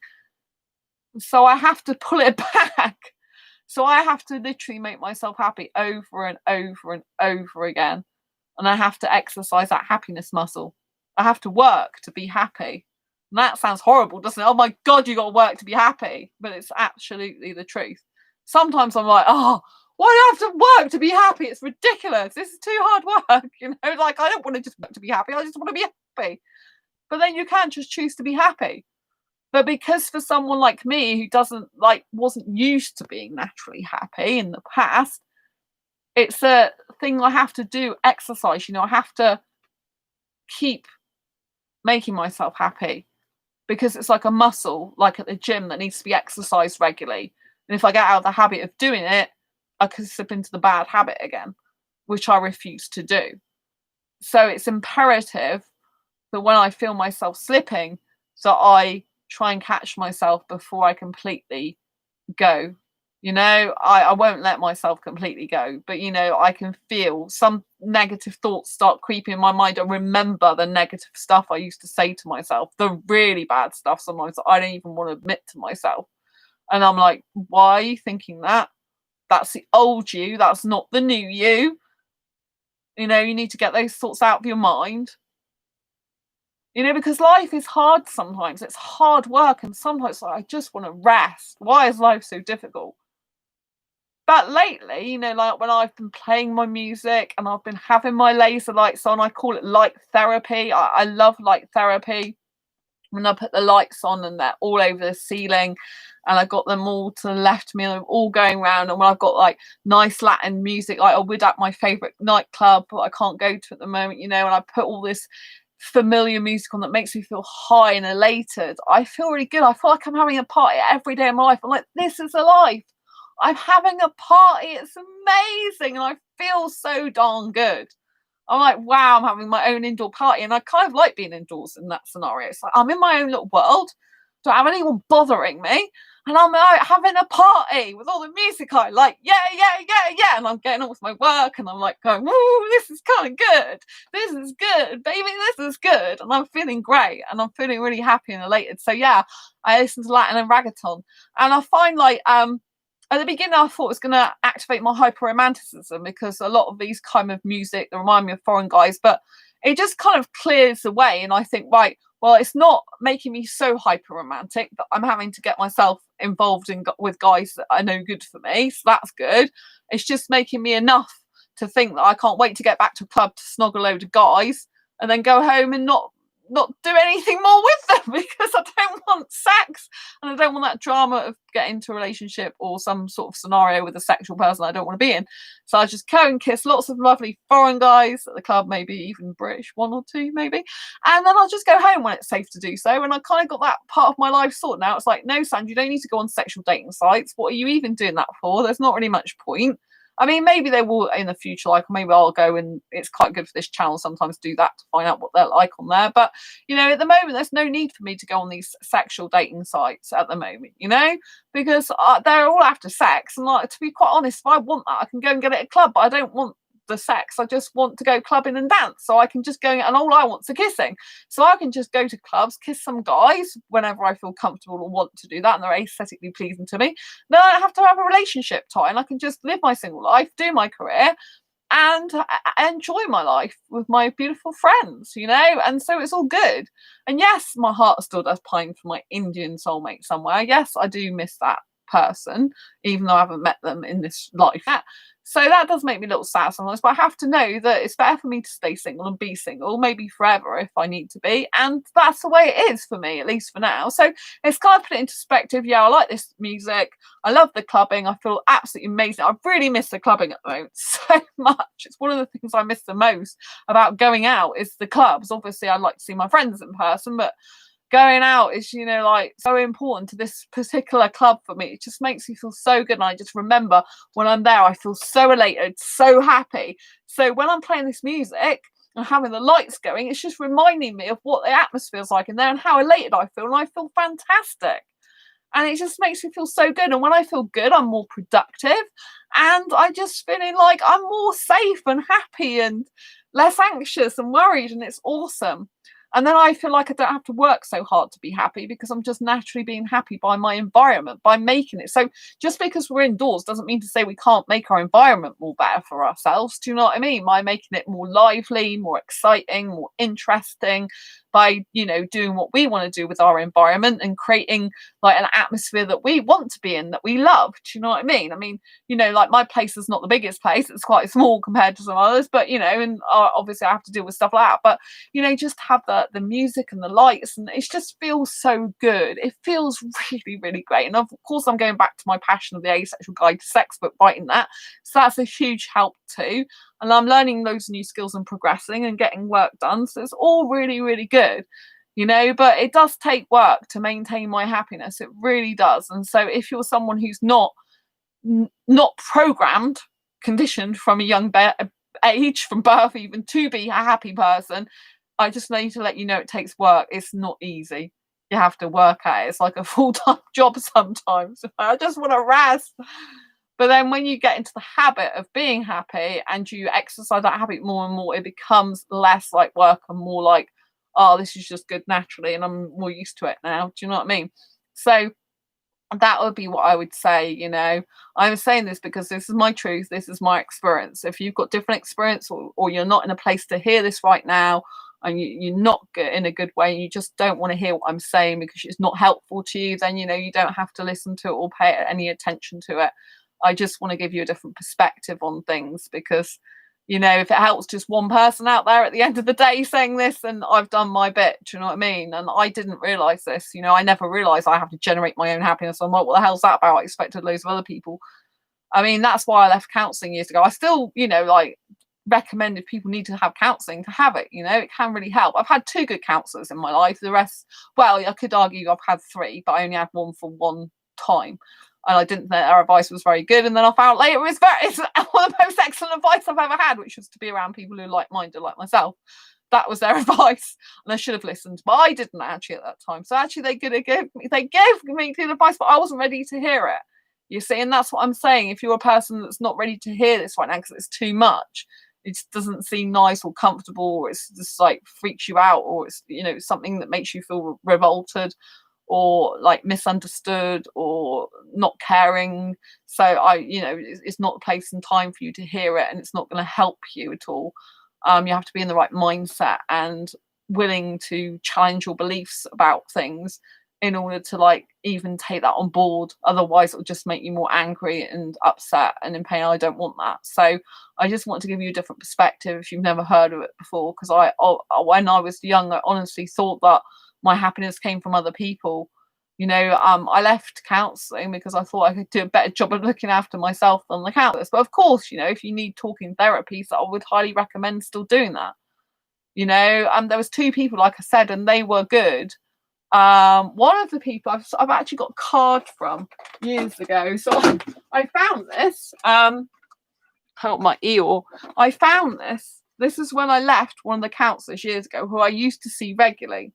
And she actually gave me a rose quartz bracelet. Now, usually counsellors don't give gifts to people, right? And I found this. I hadn't had it out for ages. It's 20th of the 2nd, 2000. I don't even know if I should say this. It's like, it's many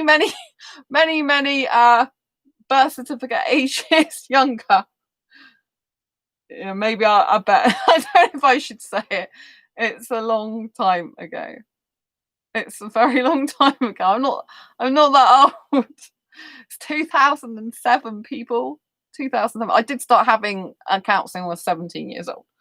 But that's another story. But yeah, so 20th of the 2nd, 2007, I left this particular counsellor because my kind of sessions had kind of ended with her. And she gave me this card, and she actually gave me a rose quartz bracelet. Unfortunately, the bracelet broke quite quickly. And this was her card. This was her words. Dear Sandra, I don't know if you believe all this stuff about the qualities of stones, but if it's true, may you benefit from these little pieces of rose quartz. It has been a joy to know you. You are such a bright, shining, lively, resourceful, sensitive, courageous young woman. I hope you find what you need and that I see you on TV in the future. Best wishes, Linda. Rose quartz aids kidneys and circulation system, increases fertility, eases sexual/emotional imbalances. I guess she didn't realise I was asexual back then. Helps clear stored anger, resentment, guilt, fear, jealousy, reduces stress and tension, cools hot temper. I said hat temper. Enhances self-confidence and creativity, aids development of forgiveness, love and self-love. Love stone, chakras, heart. See? So I wanted to read that out to you because I got this out and I found it from 2007, and when I was clearing around, like when I was moving stuff around my flat and tidying up and everything. And I just thought I want to get that out again, because I just thought the word she said was so lovely, even though I used to have depression years ago, and so beautiful, really beautiful words, and also it's about seeing me on TV in the future. I have actually been on TV twice. Not about asexuality yet, but I have been on TV twice. Once was actually I've been on TV. Yeah, how many times have I been? Twice. Yeah, twice I've been on TV. Once was a extra in Torchwood, series 1, episode 3. Running away from a monster. It's called End of Days. Got a white PVC jacket on. I've still got the jacket. And another time was I was on Channel 4's The TV Show debating Big Brother, and I was against it.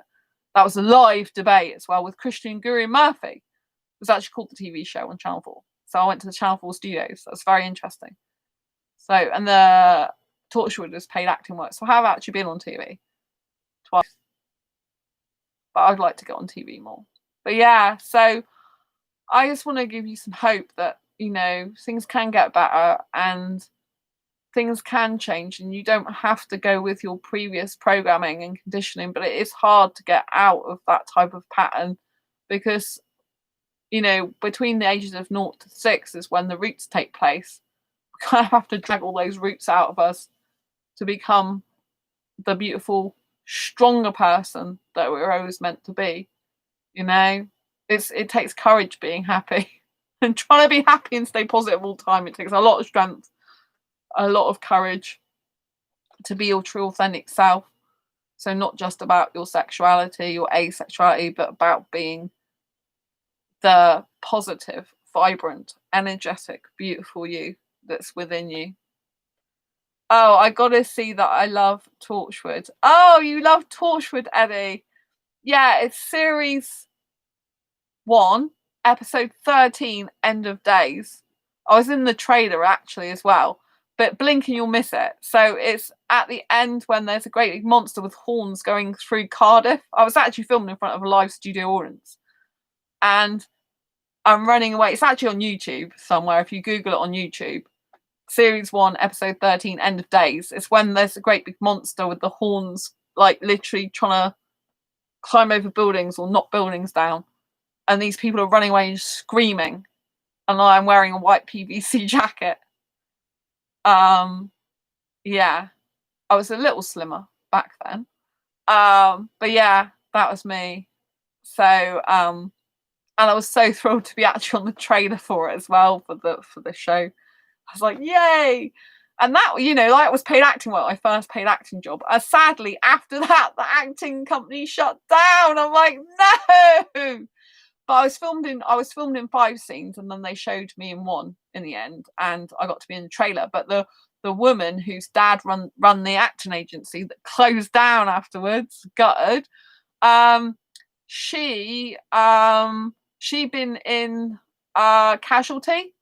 She was like quite a regular extra in Casualty, but yet when she was filmed in Torchwood, they cut her out completely of all the scenes. So the ones she was filmed in didn't go into the final cut, and she was a paid professional regular actress, if you know what I mean. Whereas that was just, sorry, I got an itch. That was my first paid acting role, and I actually ended up being in the final cut. So I was really pleased with that. I'm like, yay, I'm so pleased I get to be in the final cut of the TV show. Yet this person who's got all this experience didn't get through. They took footage of her, but she didn't get through to the final scenes. So I was like, wow, I'm so happy to have that privilege. So yeah, it's my first paid acting job. It was £60 I got for that. It's not lots. I don't know if it's £60 after I gave this guy some money for because I had to give this guy some money for some petrol because I didn't drive, so he had to take me up there. But he's part of the cast as well, the extra crew as well. So I was like, I don't know if it's £60 before I paid him or after. I can't remember. But I remember it being £60. But I did get swordfish. That was the first time I had swordfish. They provided lunch as well for free, and I had this swordfish, and I'm like, wow, I felt so posh. You went in this like massive caravan to get your food, and it was like swordfish, and I'm like, oh my god, I really like swordfish. It tastes delightful, but it's very expensive. So yeah, that was very interesting. It's a wonderful experience. Again, like I got told when I was in school that I should be an actress, that I'm natural. I'm a natural actress, but I was too, and I should go to drama school, but I didn't take that door. The thing about sliding doors, I never took that door because I was too shy back then. I couldn't do it. I was just like, no, I'm too shy. And so I never went to acting school. There was an acting school in Timoth. I used to go to Dorish school, which wasn't a good school to go to. It's bullying there. But yeah, so I could have had the opportunity when I was 15 to go to drama school, and I didn't because I was too shy. Now look at me. But yeah, I am good at acting. I'm very, very good at acting because acting kind of comes naturally to me. I don't act on this channel. I'm not doing acting at the moment, but it does come naturally to me because I can easily put myself into the character's position because I'm a writer. I find it very easy to get into character, but I literally feel the character. Like when I'm the character, I become the character. And I take on all their emotions and stuff, which can be very damaging if you're doing doing a fiction book, for example. I write non-fiction, as you know now. But if I'm doing a fiction book for adults, I've stopped doing that because it's too painful for me. Because I feel like that's like being an actress. In my case, I'm female. It's like being an actress because when you get into the role of the minds of the characters in your fictional story. If they're going through pain, which most stories usually have to have some pain, because that's why people read the stories, it pulls on the emotional heartstrings, that's what keeps them hooked, unfortunately. Then if you're doing very difficult scenes like with death, murder, rape, violence, all that type of thing, it might be good for the book, but it's not very good for your soul and mind. Do you know what I mean? So that's why I gave up doing writing fiction books. I started writing a novel years ago. I haven't given up writing children's fiction books completely. Like, I haven't written any for years, but I can still write children's picture books for 3 to 5-year-olds because they're really fun. They haven't got all this horrible stuff in them. They are hard to do though, very hard to do. I've got 2. That would be nice to publish one day, but obviously I don't have kids. That's a completely different market. But yes, they rhyme. I love rhyming stuff. I'm good at poetry. So yeah, that's a really intake. So whatever we do in life takes us down a completely different path. Whatever we choose to do in life will always take us somewhere completely different. Completely different. Oh, I got. Oh, hi, Abba. Oh, hi, Abba. Nice to see you. So yeah, I hope you've enjoyed this live stream. So I know I went off on a tangent, but my point is that, when you pretend to be something you're not, you kind of miss out on the real you and the beautiful you that you were born to be. And it keeps you small. It stops you from growing, and it stops you from living to your full potential whilst you're on this planet Earth, because it's a very short time we're here. And I want the best for you. I want you to be able to come out and shine your beautiful asexual light and flourish and bloom. And I want you to be able to challenge yourself enough to push through your fears and boundaries and overcome your challenges in life, and, to actually thrive in the beautiful sexuality you were always born to be, and the beautiful, beautiful personality and soul that you're always meant to be, And we only do that sometimes by actually being brave and bold and facing our fears and facing what could be ridicule or torment or misunderstanding. But, even through all my hard times as a kid, I was never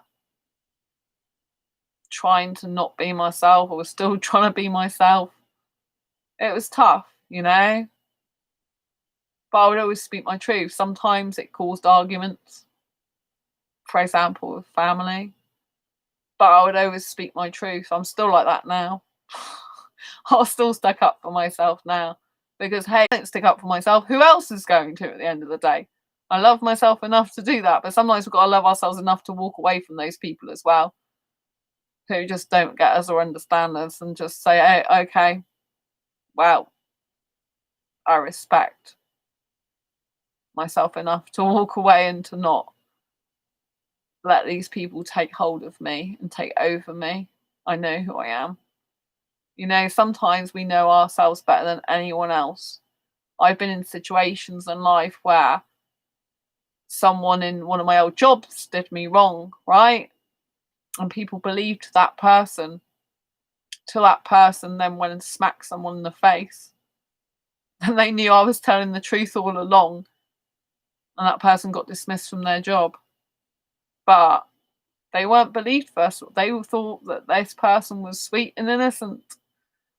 And I did tell them the issues, and they ignored them until later on they found out the truth. And that resulted in them assaulting someone. And I had to just live with the fact that I knew the truth about this person, that other people wouldn't listen to me. But I still spoke my truth, even though I wasn't treated very well at the time over it. So sometimes we have to stick up for ourselves. We have to know our truth. We have to live with our truth. And we have to quietly just be ourselves, and to persist and consist being who we are, being our authentic self. And if other people don't lie and tell the truth, then we have to just kind of let that go, because we can't change what other people say or think, unfortunately. And the truth will come out eventually, and people will see the truth. And if they don't, well, that's their loss, not yours, Anyway, I hope you know how beautiful you are. how much I adore being in the asexual community, and if it wasn't for me coming out as asexual and being who I truly am, I wouldn't have the friends that I have now. I wouldn't have my asexual family like I do now.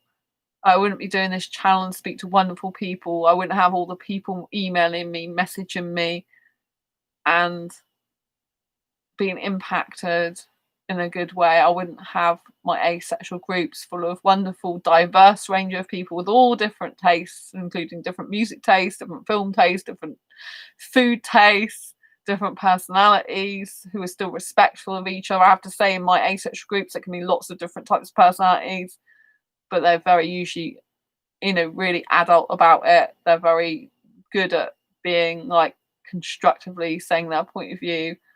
And I feel blessed to know all these people, realizing that I'm asexual, coming out loud and proud on this channel about being asexual has been one of the most, if not the most amazing, best decisions I ever made in my life. Even talking openly about my past.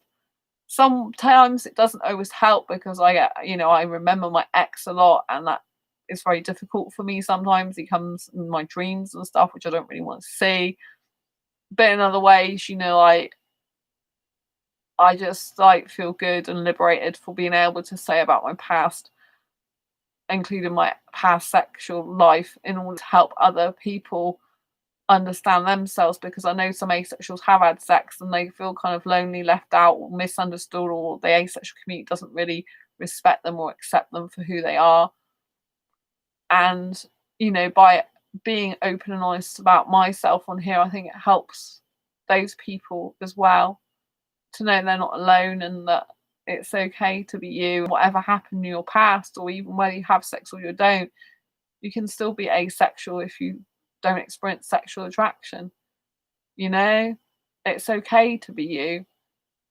It's okay to be who you are, and that applies to not just sexuality, even gender or anything. Whatever gender you are or not, as the case might be, whatever colour, ethnicity, shape, size you are. I think it's very important to just be you in life, to not pretend to be anyone you're not, because a lot of the time it's you that misses out and not other people. It's other people that you think that are stopping you from being you, but they're just trying to cast doubt on yourself, and you should trust yourself because you are worth it. You're worth being real. You're worth being your true authentic self. You're worth being, hey, look, this is me. I'm asexual, and whatever genders you're attracted to and whatever gender you want to be, or not a gender at all, it's all perfectly fine. If people can't accept it, it's usually because they're uncomfortable, because they have a problem, not your self is a problem, they have a problem. And it's okay if you just understand that if they've got a problem, they've got their problem. You can't change them. But you shouldn't let it stop you living your full life to the max, as you were born to be, in all your glory. Yeah? In all your glory. Every single little bit of you. Anyway, I hope you found this video useful, helpful, insightful. I've really loved having you here tonight. And it's been deep discussion. It's given you lots to think about. I know maybe you'll agree with some of what I said. Maybe you won't agree with other things I said. I know this is a very controversial topic, and I've talked about other controversial topics within it. So I know it might be a little hard for you to hear. I know for others, you have to hear it. You need to hear it. You're like, why didn't someone give me a virtual asexual kick up the bum before? And so you'll be like, yay, she told me something that I needed to know, even though I didn't think I needed to know it. Maybe I didn't at first, but yeah, it's good anyway. So I hope you found it useful, helpful, insightful. I do say it with love and compassion and care. And I hope whatever decisions you make in life are the best decisions for you, and that you always believe and know that you can be you, because no one in the world is like you. And it's your uniqueness, your you and your uniqueness, that make you the beautiful person that you're always born to be in this world. Always, always, always be you, and don't let anyone tell you that you can't be who you are. Not parents, not siblings, not friends, not relations, not family. No one. You have as much right to be you as you want to be. Much right to be you as you need to be. You have a right to be you just for being you. Anyway, I hope you loved this video. Please, if you have, give it a thumbs up. Please share it with anyone who wants to hear some of this stuff right now, needs to hear it, and will benefit from it. Especially if they're, like got some time in their hands and they want to sit down and watch a chat show, then, especially something like deep like this, then share it, because, they might find something useful in it from a show that's kind of different to the norm out there, especially different to other asexual channels as well. So please, please, please share it with anyone you think may benefit. I want to thank everyone who's been in the chat tonight. I really love and appreciate you from the bottom of my heart. Thank you for being you. Thank you for showing up. Thank you so much, Ace Man, Richard Howard. Love you lots. You're doing a great job raising awareness of asexuality. Thank you to my best friend, Sam. I love you lots as my best friend. You know I do. Thank you, Eddie, for always, always popping in here. You're amazing. Thank you for Margot, because there's no R in it. And thank you for Abba as well. And thank you to everyone else that's watched. I know there's been some other people tuning in at various times, and I really appreciate you and love you all from the bottom of my heart. Thank you so much. And if you haven't already subscribed, if you're new to this channel, please hit the great big subscribe button. This is the show where I chat about asexuality, dating, relationships, asexual life in general, sexuality, sometimes talk about that little sex word as well, and where we discuss all things asexual and asexual life, and a range of other topics: self-development, personal development, self-growth, self-love. It's all here, and a bit of spirituality thrown in sometimes too. So don't forget to subscribe, hit the bell icon so you get notified every time I go live right now, post a new video. I've absolutely adored you being here. Thank you so much for your time, care, energy, and attention. I love you from the bottom of my heart, and I'll see you soon in the next video live stream. Take care, embrace your quirky and each other's. Lots of love. Bye.